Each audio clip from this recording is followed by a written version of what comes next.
Hello दोस्तों, आपका स्वागत है हमारे चैनल हिंदी हॉरर डायरी पर। दोस्तों, हमें कुछ मेल के द्वारा सजेशन मिले जिसमें कहा गया कि आप अपनी स्टोरी और ज़्यादा डरावनी बनाएं। मैं अपने उन व्यूअर को कहना चाहती हूँ कि हम ट्रू बेस्ड स्टोरी को ही मॉडिफाइड करके एपिसोड बनाते हैं। ऐसी ही एक स्टोरी एक लड़की की है जिसे एक फॉरेस्ट ऑफिसर भूतों के चुंगल से बचाता है। मैं मानसी, आज जो कहानी मैं आपको भेजी है वो फॉरेस्ट ट्रैकिंग की सच्ची कहानी है जो मैंने खुद एक्सपीरियंस की है। मेरा ससुराल महाराष्ट्र के पहाड़ी इलाके में है, इसलिए मुझे फॉरेस्ट माउंटेन क्लाइंबिंग बहुत पसंद है और कोई डर नहीं रहता। एक दिन हम सब दोस्त मिले थे और बातों बातों में ट्रैकिंग की बात हुई, तो हम सब दोस्तों ने फॉरेस्ट ट्रैकिंग में जाने का डिसाइड किया।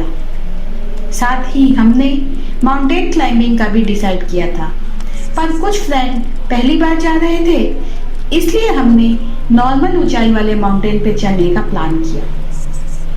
प्लानिंग के हिसाब से हम फॉरेस्ट की ओर निकले। हम सब ने थोड़ा खाना और पानी अपने अपने बैग में रखे थे।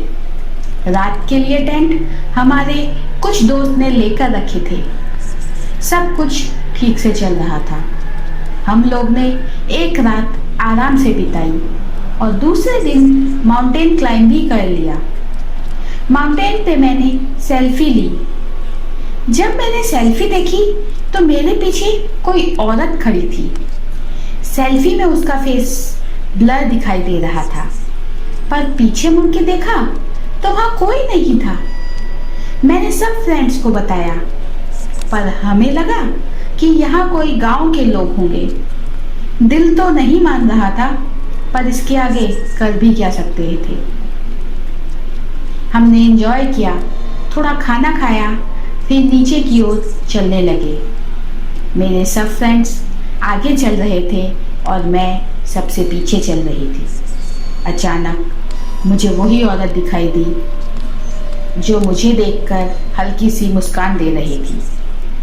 पता नहीं मुझे क्या हो गया, मैं उसके पीछे पीछे चलने लगी। इस तरह मैं अपने दोस्तों से अलग हो गई। मुझे पता ही नहीं चला मैं क्यों उसके पीछे आ गई। कुछ दूर चलते ही मुझे मेरे दोस्तों की आवाज़ आई जो मेरा नाम ले रहे थे, मुझे ढूंढ रहे थे। तब मुझे होश आया और सोचने लगी कि ये कौन सी जगह पर मैं आ गई, कैसे आ गई, वो औरत कौन थी। ऐसे कई सवाल मेरे मन में आ रहे थे। मैंने भी मेरे दोस्तों को आवाज़ दी, पर उनकी आवाज़ से ऐसा लग रहा था कि उन लोगों को मेरी आवाज़ नहीं पहुंच रही थी। मैंने उनकी आवाज़ को फॉलो किया, पर मैं घूम फिर के वापस उसी जगह पर आ जाती थी। मेरे दोस्तों की आवाज़ आनी भी अब बंद हो गई थी। शायद वो लोग कहीं और ढूंढने चले गए होंगे। मैंने सही रास्ता ढूंढने की बहुत कोशिश की, पर घूम फिर के वही उस जगह पर आ जाती थी। बस एक अच्छी बात थी कि मेरे पास खाना और पीने का पानी तो था, और बुरी बात ये कि अब उस जंगल में मैं अकेली थी। मेरे पास मोबाइल था, पर उस एरिया में मोबाइल में नेटवर्क नहीं था, तो वो भी अब मेरे काम का नहीं था।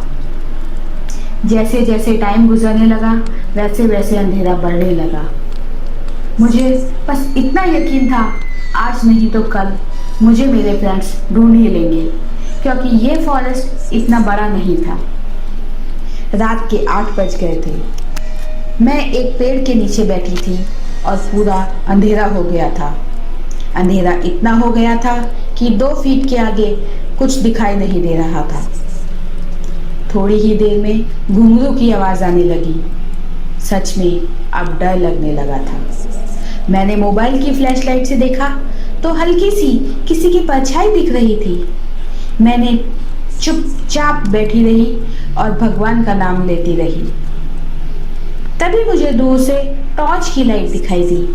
मुझे लगा शायद मेरा कोई दोस्त होगा जो मुझे ढूंढ रहा होगा। मैंने आवाज़ लगाई, साथ ही फ्लैश लाइट ऑन रखी। वो टॉर्च वाला मेरे सामने आ गया। मैंने देखा कि उसने ऑफिसर वाली ड्रेस पहन रखी थी। मैं उसे देखकर बहुत खुश हो गई और मन में थोड़ा रिलीफ हुआ। उसने मुझे पूछा, तुम यहाँ कैसे आई? ये जगह बहुत खराब है। लोग कहते हैं कि यहाँ कोई आत्माओं का बसेरा है। मैंने उनको सब सच बता दिया। उसने कहा, आप पहले थोड़ा आराम कर लो और जब मैं कहूँगा तब उठ जाना। मैं आपको फॉरेस्ट डिपार्टमेंट तक छोड़ दूँगा, जो यहाँ से काफ़ी दूर है। मेरे पास खाना तो था। मैंने ऑफिसर को पूछा, आप खाओगे? तो उसने मना किया। मैंने खाना खा लिया और आराम से सो गई। करीब 3 बजे ऑफिसर ने मुझे उठाया और उसने कहा, अब हमें यहाँ से निकल जाना चाहिए और रास्ते में कुछ भी दिखे तो उसको नज़रअंदाज कर देना। इतने में मैंने देखा कि ऑफिसर के पीछे से वापस वो खुले बाल वाली औरत दिखाई दे रही थी। मैं बहुत डर गई और मैंने ऑफिसर को बताया। तो ऑफिसर ने कहा, मुझे पता है, बस तुम डरो नहीं। तुम डरोगी तो वो तुम्हें और डराएगी, इसलिए कुछ भी हो जाए पर ध्यान मत देना। उसने ये भी कहा, आगे तुम चलना, मैं पीछे पीछे टॉर्च की लाइट ऑन करके चलूँगा और पीछे पलट कर मत देखना, क्योंकि तुम डर जाओगी। ये रास्ता डरावना है। हाँ, तुम्हें ज़्यादा डर लगे तो बातें करते रहना। हम डिपार्टमेंट की ओर चलने लगे और नॉर्मल बातें करते भी रहे। रास्ते में कई बार हंसने की और रोने की आवाज़ आ रही थी। मैंने अनसुना किया और आगे की ओर चलती रही। उस ऑफिसर ने मुझे बहुत कॉन्फिडेंस दिया। इतने में मुझे दूर से ही टेंट दिखाई दिया और आग जल रही थी। टेंट से मुझे पता चल गया कि ये मेरे फ्रेंड्स के ग्रुप का है। मैं ज़ोर ज़ोर से मेरे दोस्तों को आवाज़ दी। मेरी आवाज़ सुनते ही मेरे दोस्त ने मुझे आवाज़ दी। मैंने ऑफिसर को कहा, वो रहे मेरे दोस्त। ऑफिसर ने कहा, ठीक है, मैं यहाँ पे ही रुक जाता हूँ, तुम सीधे अपने फ्रेंड्स के पास चली जाओ और हाँ, हो सके तो ये जगह जल्दी छोड़ देना। मैं तुरंत भागते हुए अपने फ्रेंड्स के पास पहुँच गई। मैंने अपने फ्रेंड्स को सब बताया। उन्होंने कहा कि ये जगह से मोबाइल में नेटवर्क आ रहा था, तो वो लोगों ने यहाँ से फॉरेस्ट डिपार्टमेंट में कॉल किया और मिसिंग केस रजिस्टर करवाया। उस डिपार्टमेंट के गार्ड ने कहा कि तुम सब जहाँ हो वहीं रहो, हमारा ऑफिसर आ जाएगा। तो शायद उनमें से ही कोई ऑफिसर आया होगा। हम सबको वो जगह छोड़ के फॉरेस्ट डिपार्टमेंट पहुंचना था, क्योंकि मिसिंग केस जो क्लोज करना था और उसकी डिटेल लेनी थी। हम डिपार्टमेंट पहुंच गए। मैंने डिपार्टमेंट के गार्ड को सब डिटेल्स देना शुरू किया, तो उसने कहा, यहाँ से तो कोई ऑफिसर नहीं आया था। तभी मेरी नज़र सामने एक फ़ोटो पे पड़ी। मैंने कहा, यही ऑफिसर ने मेरी मदद की थी।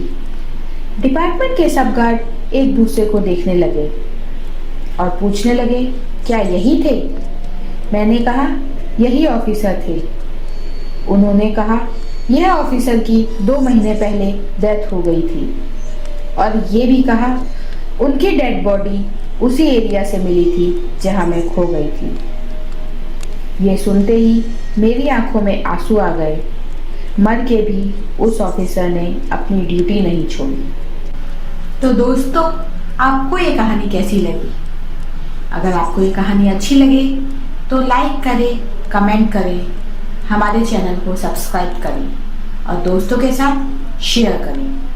और हाँ, अपने एक्सपीरियंस, अपनी कहानी हमें hindihorrordiary@gmail.com पर मेल कीजिए। मैं अब आपसे इजाज़त लेती हूँ। अगले हफ्ते फिर हाजिर होंगी एक नई कहानी के साथ।